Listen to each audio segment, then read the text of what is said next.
আমরা এগুলো এক বেড়ায় গাইয়ের দুধ যখন ব্যস্ত নিছে, গাভীর দুধের ভিতরে ইসা মাছ পাওয়া গেছে।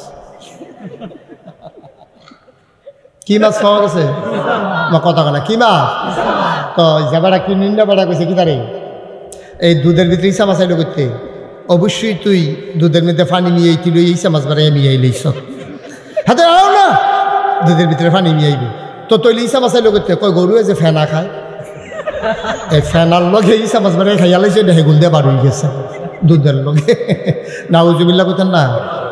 তো যে দুধ খাইব ইসা মাছ গলাত লেগে তোতে মারা যাইব। তুমি দুধ খাওয়ার সুযোগ নাই।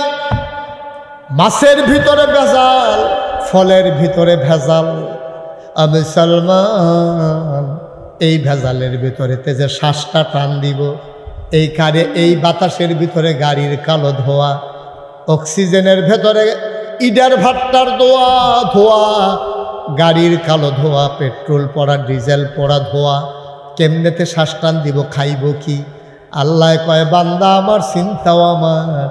এই বান্দা পেটের ভিতরে থাকা অবস্থায় আজ 10টা বছর হইছে, 5টা বছর হইছে, এই বেডির কোনো বাচ্চা হয় না, বুকের ভিতরে দুধ আসে না। যেই মাত্রতে পেটের ভিতরে চলে আসছে, মায়ের বুকের ভিতরে আল্লাহ তার জন্য খাবার জমা করা রেখে দিছে।